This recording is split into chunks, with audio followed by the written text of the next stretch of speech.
Tubers, tubettes, crazy people. 2023 was a big year. Today is January 3rd, Wednesday.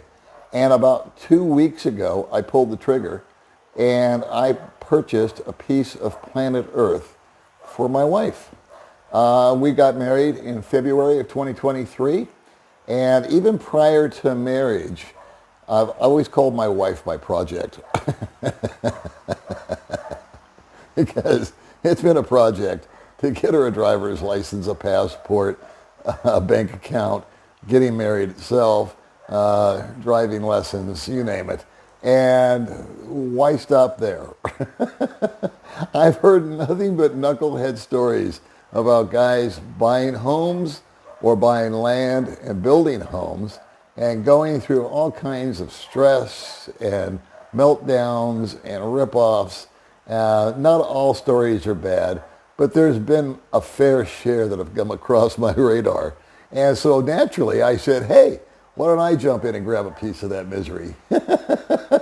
So in this little video, I just want to tell you what my motivation is primarily to buying this land, paying for this land. I want to reiterate, I don't own anything. I'm a foreigner. I can't own land here. Only my wife can.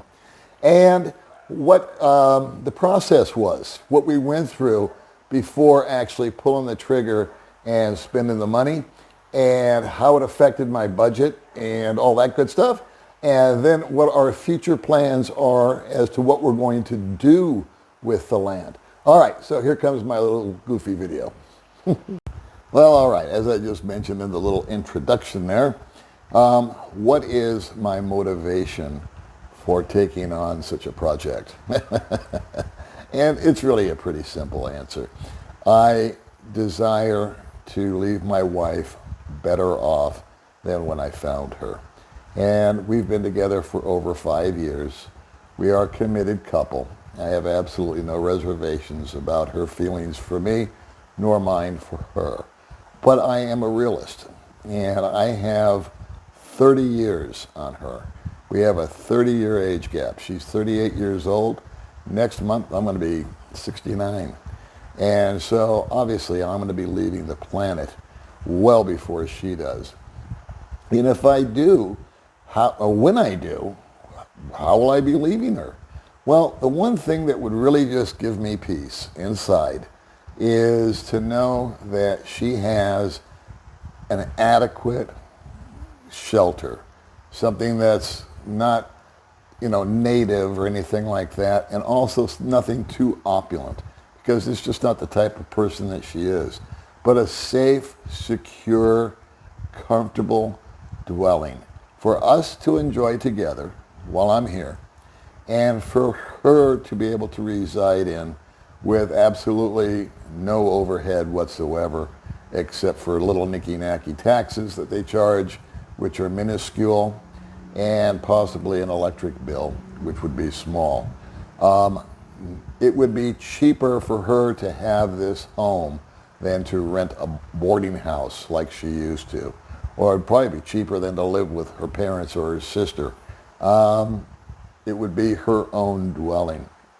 So there you have it. That's really much the long and the short of it. I want to make sure that she is set when I am gone. She's set right now while I'm alive.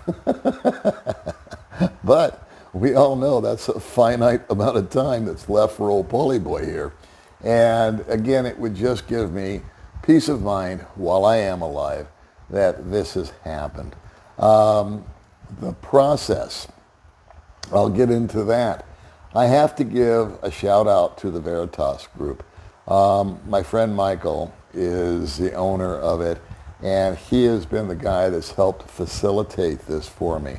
And one of the biggest favors after I got to know him and started to utilize his service is he told me no a bunch of times. What Michael does is he has people under his employ that are experts at what they do. He has some top-rank attorneys.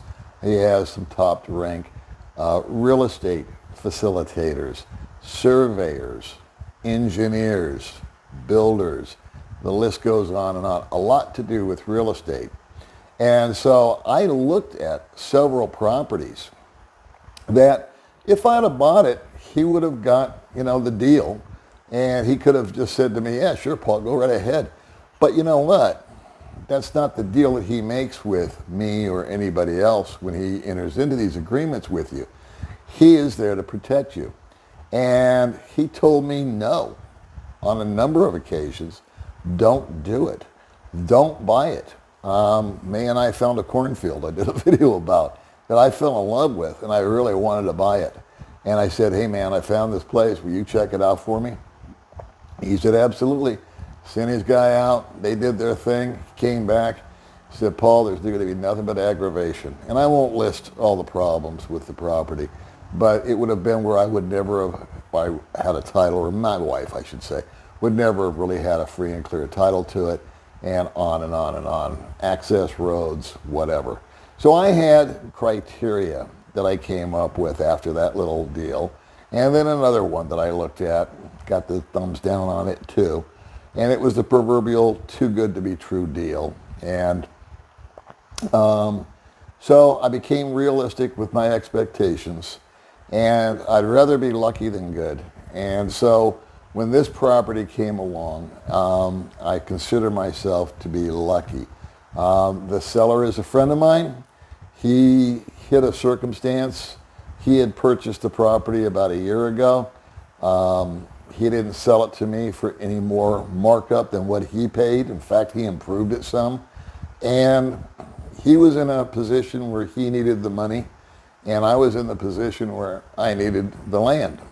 So I want to fulfill this dream or this goal for my wife. And so him and I struck a deal. It was very, very beneficial for both of us. It was a win-win, which I really, really like. The attorney that I used actually went in and expanded upon the deal to where we have what's going to be called a torrent, I think I'm saying it right, title. He went beyond what the other attorney had done prior to the original owners, got signatures, got them to sign off on the Veritas contract, which puts more rights and privileges in our name than the original standard copy would. And it also gained an extra 161 square meters of a little access road that was annexed off originally. He got that included back in, and we simply had to agree that we would never impede anybody that was maybe living behind us or needed to use that road, which we're more than happy to do. So the process was find a place, location, location, location. So we found a location. Number 2, access. One thing that I refuse to do ever again, after having done it a number of times, is travel down some dirt road to get to my property. I've done it 3 times now. No, I'm sorry, I'm lying to you. 2 times now. I've had to travel down these harrowing, muddy, dirt, rocks, fume roads, either in the car or on the motorbike. They're obnoxious to drive. I don't like them. I want pavement, I want concrete, and I got it. That happened to be, the land is situated right off of a concrete road. I can actually, when I do build on the property, I can just go directly from that pavement to the pavement that I put into my driveway going down to the house. The square meters of the house, well, we originally wanted to buy 500. We figured that was a good sized lot that would be within our price range.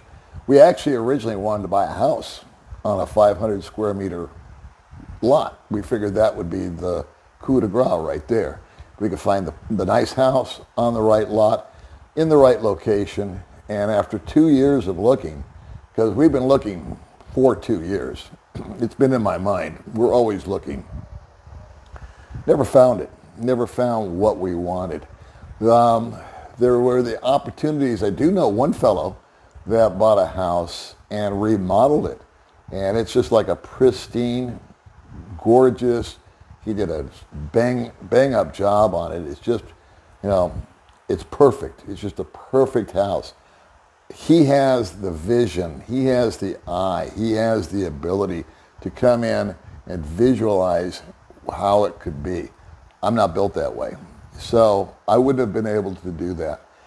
I figured it was easier for me to get a drawing, a picture, a rendering, and I do know what I want. And I've told this to my wife. I want to make sure that the rooms that we have need to be big. The rooms that we have in the house I'm sitting in now are useless. They're like big closets without the hangers. They don't really function for anything except to put a couple of bunk beds in, which is probably what that was formula was when they built this house. You know, husband and wife in the master, little tiny shower, little tiny toilet over here, a couple of little rooms for the kiddies, and and a minuscule kitchen. That's where we live right now. So our goal is when we do build, the only thing, now that I'm off the road, I have full access. I'm going to go cement to cement. We actually have 1,500 square meters instead of 500. And so I guess one of the obvious things we could do is cut it in half, sell the back half, and recoup either all of our money because the price of real estate's going up, or a portion of it, or whatever. We have decided that we're not going to do that at all. We're going to keep the whole enchilada. We're still not going to build a big, opulent house. It's going to be simple, but it will have larger rooms. It will have a proper, to me, proper sized kitchen. One person can stand in our kitchen in this little house right now, and it's always May because she does all the cooking. However, I would like to have a house that simply makes more sense. And I'll probably do other videos in the future detailing that. I won't spin that tale right now. But I want to have a kitchen that makes sense. I want to have a lot of electrical outlets. Those are lacking. I want to have something I rarely see out here, and that is a walk-in closet. It just makes so much sense because these big armoires that they throw up, or chest of drawers like I'm staring at across from me now, they just take up space and they just get dusty and it doesn't make any sense to me.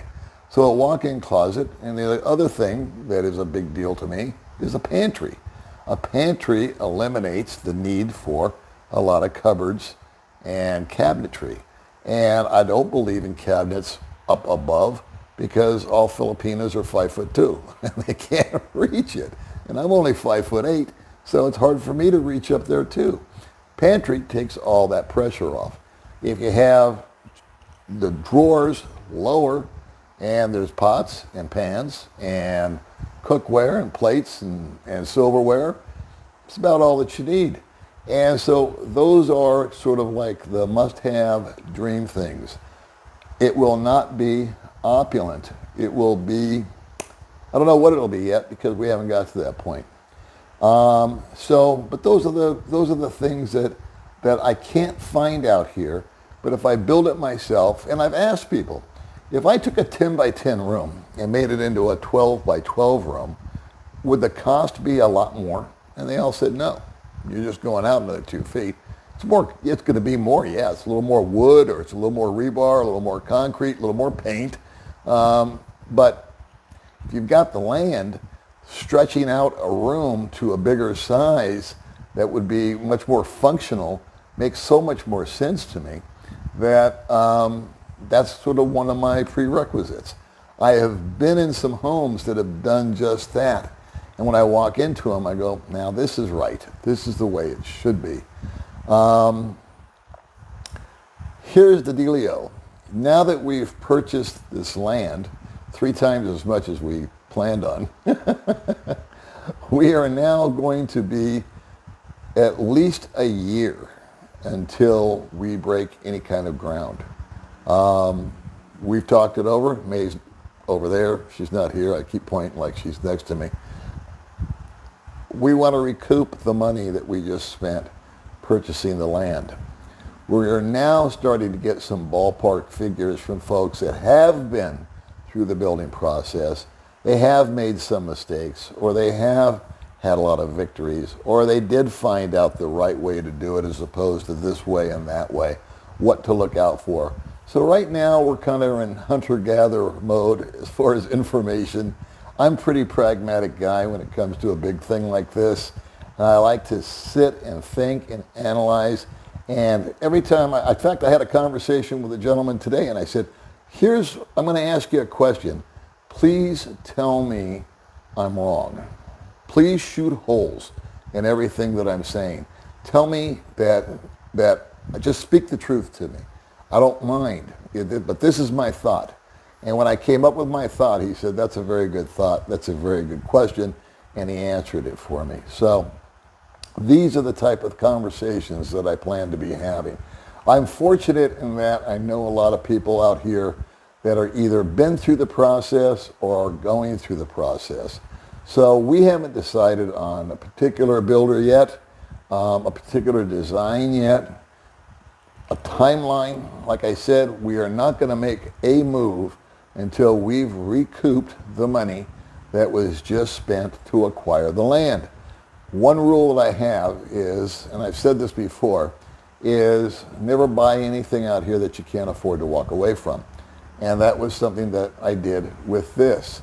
If there was an earthquake tomorrow, a coup, a reason that we had to bail out of the country tomorrow, I could walk away from this. It would be painful, but I would still be better off today than I was when I got here almost 7 years ago, both emotionally, financially, all of that. The Philippines has been very, very good to Uncle Paulie. And then lastly, I think that when I think back on my house that I bought in the States and how proud I was of it, because when I finally bought my dream home, I started off with a starter house that I didn't really care for, but it was okay. I was still proud of it. It was my first home. And then my second home was really my dream home. And it had all the accoutrements. It had everything that I could possibly want. It's dated now, naturally. But at the time, it was the bomb. And it came with this, and it came with that, and it had this, and it had that. And it also came with a mortgage of $2,800 a month. And taxes, and maintenance, and the lawn guy, and the pool guy, and this guy, and that guy, and this thing, and guess what? It was, what's that saying? Men lead lives of quiet desperation. And that is because of responsibilities. And they feel desperate because of bills and overhead and kids and families and again, responsibilities. Well, on this deal, I paid cash for the lot. There are no payments. There is no overhead. I own it. My wife owns it. I have to correct myself again. I just paid for it. I take respite in the fact that if her and I have a conversation and circumstances change, I'm confident that we could resell it if we had to, and if not make a profit necessarily, but at least recoup our money. I don't think that would be hard because it hits all the numbers. It has a purified, clean title, and that is golden out here. There are a lot of title issues. Mother title deals, again, that's another conversation for another time. But the purified title, huge. Ingress and egress, that's guaranteed. Huge. No one can ever deny me entry into that property, nor my wife. So you've got the title, you've got that, and the location. We're very satisfied with the location. It's not too close, and yet again, it's not too far. It is up in the hills, in the mountains, as we say, which is what my wife and I both prefer. I know a lot of people love to live on the beach, and I don't blame you. It's everybody's dream, I think, to own a beach home. Not mine, because of the beaches out here. They just don't float my boat. And that's no disrespect to those that have beach houses. I know you enjoy it. My wife and I both, we're mountain people. We like the cooler climate. We like the trees. We like the greenery. The ocean is great. We're 10 minutes from the ocean now as opposed to 30. And so I think location is good. I think the ingress and egress is good. I believe the price that we paid was fair. I think the seller, it was a win-win. He got the money that he needed. I got the land that I needed. And so the beautiful thing is I have no deadline. And my wife, she's in no hurry. We are both, I feel actually relaxed that I have this property. And I know that it's just a matter of time, being patient, saving money, living within my means, staying frugal as we have. We have our moments where we go off the reservation a little bit and take a trip, but it's never without being planned. So financially, I don't feel any kind of quiet desperation. I actually feel relief. It's like, wow, boom, this big thing that I've been thinking about for a couple of years finally came to be. And the biggest fear that I had was that I would do it wrong. But again, I got to give a shout out to Veritas, the group that provided me with the survey, provided me with the title search, provided me with a top-notch attorney. I'll put a link into their group in case you want to check them out. It's my friend Michael owns it. And Michael asked me an interesting question. Of course, I know about 7 guys named Michael, but this is Michael from Veritas. And he said, you know what, Paul? Let me ask you something. He said, if you were a single guy, would buying land even come across your radar? And let me put it to you this way. If they changed the laws here, where a foreigner could buy land just like a Filipino could, you know, you own it, it's good, it's yours for life, there's no taking it away from you, you get the equity, appreciation or depreciation, would you do it? I said it wouldn't even enter my small little hard drive between my ears. The last thing I want to do is own another home if I was single. But being married and knowing that, I'm going to reiterate, that I'm going to be leaving her. I'm going to be leaving this woman who has provided so much for me and has added so much to my life that I think the least I can do is leave her with some protection, some safety, and shelter from the never-ending storms that enter into our lives. All right, kids, thanks for hanging in there. I'll see you in the next video.